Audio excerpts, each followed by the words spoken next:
Hey there, yarn bestie. It's Jeff from Hobbii here, and you are listening to Skein and Tell, the podcast that unravels it all. Today's episode, well, we are exploring a fascinating topic. And that fascinating topic blends our love for fiber arts, of course, with a dash of mystery and magic. We are talking about fiber arts and the occult. So everything from spells and hexes and ritual in crochet and knitting. And yes, today, obviously, we're going to do a deep dive into the mystical world where yarn meets the supernatural. So whether you've heard about knitting or crochet as a form of magic, or if you're new to the idea, we are going to explore how these crafts have been used in witchcraft, folk magic, and the occult practices for centuries. So from creating protective charms to casting spells with every little stitch, fiber arts and the occult share a long woven history. So grab your hooks, your needles, and some yarn, of course, and let's unravel the magical connection between fiber and the supernatural. First, let's take a look at how knitting, crochet, and other fiber arts have been intertwined with magic throughout history. While the idea of witchcraft might seem to be a separate realm from today's reality, it was a thing back in the ancient times. And the roots of fiber arts and magic are very deeply connected, actually. The craft of spinning and weaving dates back thousands of years. And in many ancient cultures, the act of creating fabric was considered sacred. In ancient Greece, Clotho, one of the three fates, was the goddess of spinning. We covered this, by the way, in episode 4 if you want to dive very, very deep into it. Now, she would spin the thread of life, determining how long each person's life would last. This connection between the act of spinning and weaving of fate is obviously a very, very powerful symbol in magic. In medieval Europe, women who spun wool were believed to be able to use their spinning to influence the future. Spinning was often done in ritual context, and some believed that it could be used to cast spells or manipulate energies.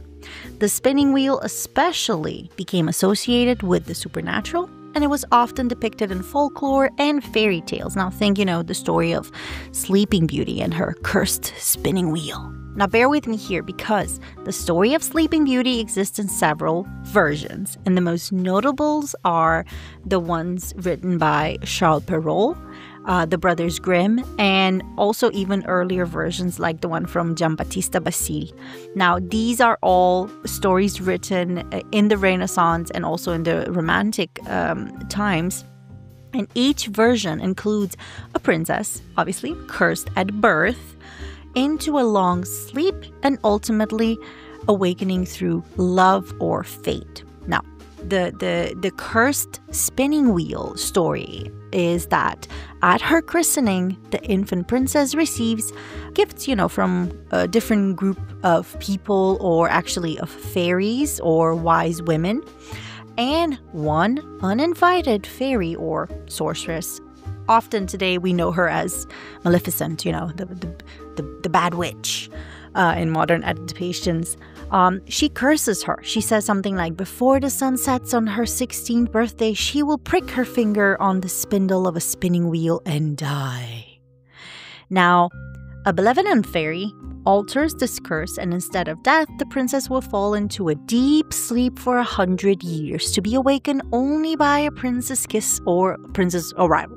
Now, the spinning wheel is more than just a simple tool. It carries deep mythological and symbolic meanings, like, for instance, fate and time. We know that the Greek fates, like we mentioned just a bit before, were using the spinning wheel to link it to the fate of people, also to the coming of age. So spinning was traditionally a task young girls learned at puberty, and also a symbol of curiosity or even, disobedience even. Despite being hidden, the wheel's draw the princess in the story, echoing the theme of, the forbidden knowledge, like Eve and the apple. So in the aftermath, obviously, the king orders that all the spinning wheels were destroyed to prevent this curse. But bada bing, bada boom, something happens. She is drawn to the wheel, touches the spindle, falls into a magical sleep. So you cannot escape the spinning wheel fate.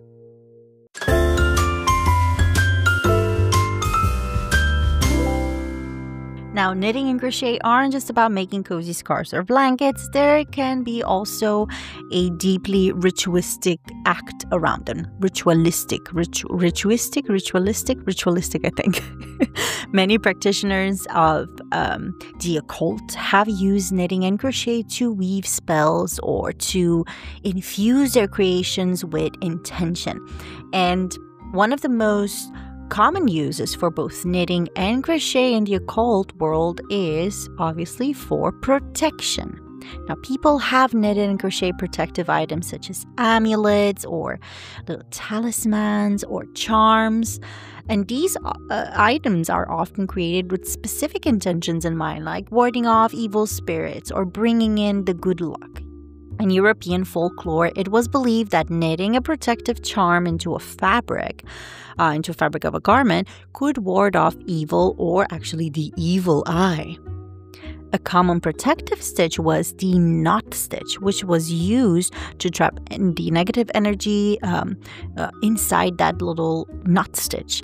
People would knit small bags or sachets and then fill them with protective herbs like rosemary or garlic and wear them as talismans. Now, somebody who comes from Eastern Europe, I specifically come from Transylvania. Growing up in the countryside in Transylvania, I was obviously surrounded by stories that were as old as the mountains, and as chilling as the midnight wind through the forest. And even as a child, I knew there were places you didn't go after dark, paths you didn't follow and rules you never broke, especially when it came to the unseen. My grandmother used to whisper tales of strigoi, which are these restless spirits who walked at night, and also of creatures with eyes that glowed like coals, wailing behind trees or hiding in the mist. Garlic wasn't just a kitchen staple in the house, it was also for protection. So I've seen garlic hung by doors and windows, tucked under pillows, sometimes even braided with some red thread in there, or also onion to ward off the evil. Now, I don't know if they did it to just let the garlic dry, or or if it was actually to ward the evil off. But let me tell you, I was terrified. I stayed inside. So when I talk about folklore or yarn spinning or so forth, literally or metaphorically, however you want to take it, it comes from a place where myth and reality were never that far apart. And trust me, once you've grown up with the shadow of vampires in the back of your mind, in the backyard, you learn to kind of listen to the stories and be a little scared of them. You learn to believe a little more than your average Joe. So maybe keep a little garlic in your bag just in case, tie it up with a red strand of yarn. Now, similarly, crocheting protective amulets have long been practiced in various cultures. One good example is the protection pouch, the crochet protection pouch, a crochet bag that would often be worked in black yarn, actually a color traditionally linked to protection and banishment, and filled with stones or herbs associated with protection, like black tourmaline or with sage as well. And the pouch would be carried with the owner, believed to absorb all the negative energies and keep the weaver safe. Now, not all magic is used for positive purposes. Dun dun dun! Sometimes knitting and crochet are also used for sinister intentions, like casting hexes and curses. But how do people use yarn for black magic? And please do not take this podcast too seriously, okay? This is all good fun. This is just information that I found online that I think is interesting and fun to listen to while you craft. So bestie, take everything with a grain of salt. All right. So while most people think of hexes or curses as being cast through words or rituals, there are stories of hexes being done through knitted items. I mean, come on, we already know like all the voodoo and, all of that. Okay. So the magic is in the intention you put into the stitches. So some believe that knitting a person's name into a piece of fabric can bring actually misfortune to that person. A classic example of a knitting hex comes again from Eastern Europe folklore. Like, I'm just like, yep, we had all of the weird stories there. So it was said that if somebody wanted to curse another person, they could knit or they could actually sew a love knot with specific yarn colors, often, red or black, while thinking, ill thoughts about that person. And the knot would then be secretly gifted to the victim, and the curse would be complete. The yarn was said to be, binding the victim's fate to all of the negative vibes the knitters or weavers' intentions were. So, in the same way, in crochet, some practitioners use a technique called crochet binding to cast curses. Now, the process involved crocheting a series of small, tight knots while focusing on the person that they wanted to curse, basically. So the knots represented, once again, the entanglement of that person's fate in negativity, in the bad, in the juju. So some practitioners even crocheted a binding chain around the object associated with the target. So yeah, that could be maybe, I don't know, their photograph or something stolen of theirs. And it's believed that as the crochet chains tightened, so did the person's bad luck or misfortune. So yeah, now let's talk a little bit about some more creative ways you can actually integrate some sort of magic, into your own fiber art practice, whether you're knitting, crocheting, or weaving. But first, we interrupt this episode for a special segment that explores the history of yarn, the archaeology of yarn, brought to you by our special correspondent, Yarn-tinged. Okay, bestie, grab your drop spindle and your curiosity because it's time for a Yarn-tinged deep dive into one of the most iconic inventions in the fiber arts universe, and that is the spinning wheel. Now let's spin back. Sorry, I had to. Let's spin back to a time before TikTok, before electricity, even before buttons, when humans first figured out how to turn raw fluff into thread. Now picture this. Long before spinning wheels rolled onto the scene, people were using drop spindles to twist fiber by hand. We are talking prehistoric, bestie. Archaeologists have found spindles dating back to 5000 BCE in ancient Mesopotamia and in Egypt. Now, spinning was slow, it was tedious, it was also powerful. Threads spun by hand built the sails of ships, the robes of pharaohs, and the fabric of daily life. But then, the wheel arrived. The earliest known spinning wheels emerged in India around 500 to 1000 CE, likely evolving from hand spindle technology. These first versions were horizontal and hand-powered. Now, fiber was twisted onto a spindle and turned by a hand-cranked wheel. This was a game changer. By the 13th century, the wheel had spread through the Islamic world into Europe and China. It boosted spinning speed dramatically.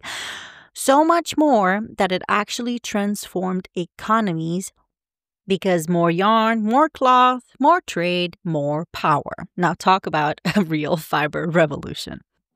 By the 16th century, the treadle-powered spinning wheel appeared in Europe. And yeah, this version introduced basically a treadle to power the wheel with the foot, freeing up both hands. and also a fryer and a bobbin system to wind the yarn continuously. It was so efficient that it actually became the household standard for basically centuries. Now, women across Europe and Asia and also the Americas were literally spinning civilizations forward with their parlors, with their porches, and their hearts, of course. Now, in colonial America, spinning wheels were patriotic symbols. During boycotts of British textiles, women would actually host spinning bees to promote homespun fabric.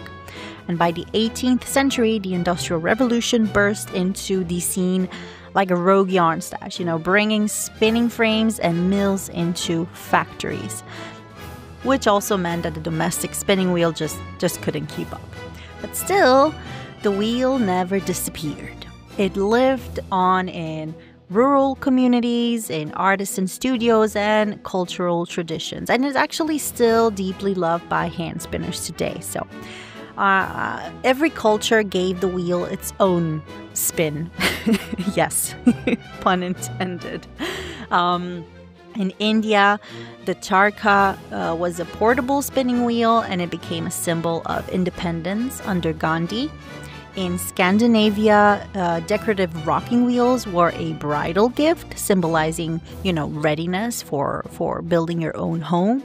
And in Asia and Africa, wheels remained central to small-scale textile economies well into the 20th century. And I mean, today, modern spinners use traditional wheels as well, e-spinners or even 3D printed hybrids, I guess.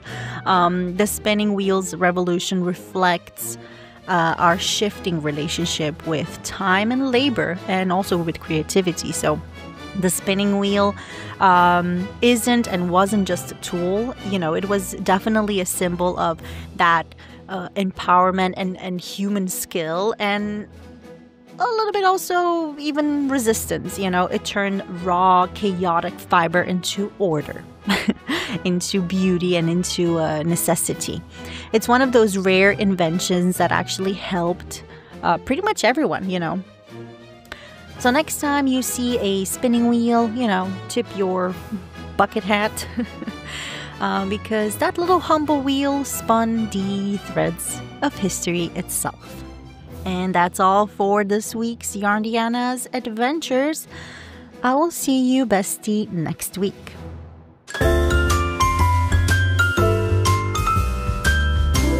Now let's talk about some more creative ways you can integrate magic into your own fiber arts practice, whether you're knitting, crocheting, or weaving. Now, I have found online a bunch of these spells of prosperity or spells of abundance or good fortune. And I don't know if they work or they don't work, or it's just a nice way to practice manifestation. But I've found out that specific colors and patterns are chosen to align with these, intended outcomes. So, for instance, one popular prosperity spell that I found, it's actually called the money knot spell. So you're supposed to use some green yarn, which symbolizes money and growth, and then knit a small pouch or a little amulet, and as each stitch is made, you are supposed to focus or think about, bringing wealth and success into your life. And at the end of the pattern itself or the design itself, you can also fill it up with coins or with cinnamon sticks or any other symbols of prosperity. And obviously then you just carry it around, and that should do the trick. And it's kind of the same in crochet. You can also make like a small little golden granny square, as I found online. Because also yellow or golden symbolizes that wealth and abundance. So yeah, as each stitch is made, just focus on your goals, whether you want to raise or whether you want, more money, and hopefully manifesting through your beautiful, beautiful creation can actually bring you some good luck and wealth. Oh, and let me not forget, what about love spells? Crafting for the heart, from the heart. So crochet has obviously long been, used in love magic too. Whether it's to attract a new love or rekindle a flame, crochet, and I think also knit items can also be used, to draw that love and affection into your life, Maybe start with a heart-shaped amulet. Nonetheless, I really believe that it's all about the intention, and the manifestation of those positive and love-filled intentions and thoughts, right? Because at the end of the day, as long as you infuse something with your love and your good energy, and overall, if you are a positive person and if you are spreading that positive energy, of course you're going to attract that towards you. I think, at least that's my own take on this, So, yeah.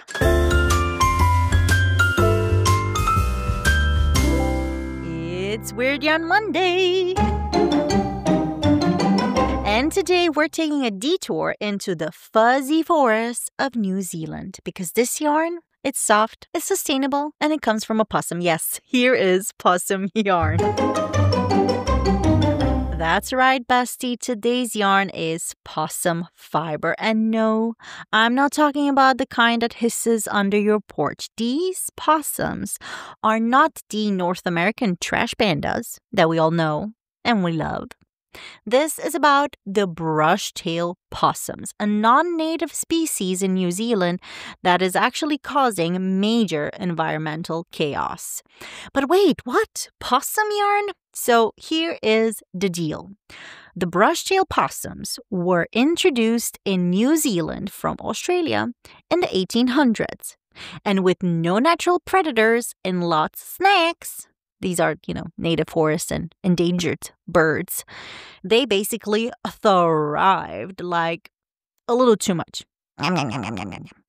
So now they're considered an invasive species and their population control is a major ecological priority. Enter possum fiber, a wild-sourced yarn made as part of the effort to protect native flora and fauna.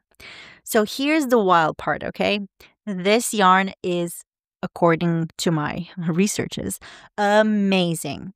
It's a little bit like cashmere level soft amazing. Possum fiber is hollow, which means that it traps warmth like a tiny little thermal insulator. It's warmer than wool. It is extremely, extremely, extremely lightweight and incredibly soft. And when you blend this with maybe merino and with silk, then it is dreamy. Ah. Can you hear the angels choir in the background singing? I should add that as a sound effect. I'm not gonna do that. Okay, I know, bestie, this one's a little more, maybe morally crunchy. So here's the scoop. In New Zealand, the harvesting of possum fiber is often tied to ecological conservation. These animals are already being culled to preserve native biodiversity. And using the fiber means less waste and more purpose-driven sustainability. Now, it's not everybody's cup of tea, and I get it. That's totally okay.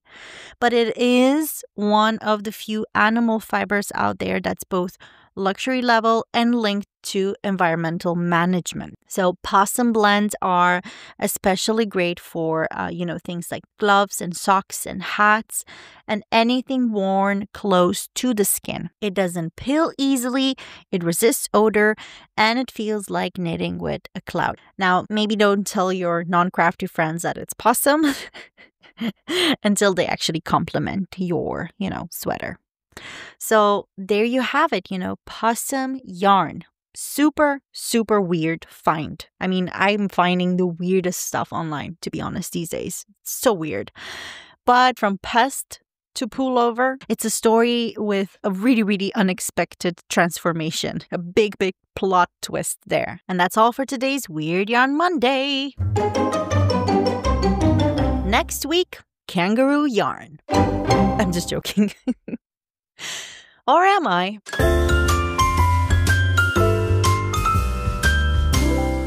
Now, bestie, fiber arts is more than just a way to create a nice sweater or a pair of socks or a bucket hat.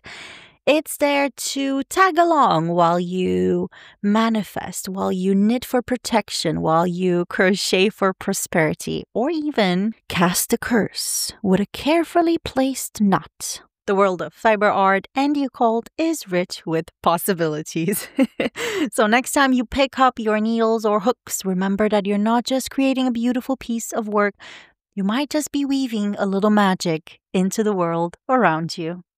Thanks for tuning in into this enchanting episode of Skein and Tell. And remember, don't take me too seriously. I hope you enjoyed our deep dive into the mystical side of fiber arts. And if you're ready to try some magical knitting or crocheting yourself, let me know what spells or rituals you will be crafting. Until next time, remember, use hashtag Skein and Tell or hashtag Hobbii Podcast. And yeah, keep stitching your magic, baby. Keep casting your intentions, manifest yourself, and as always, keep telling your story with your yarn. Okay, love you, bestie. Bye.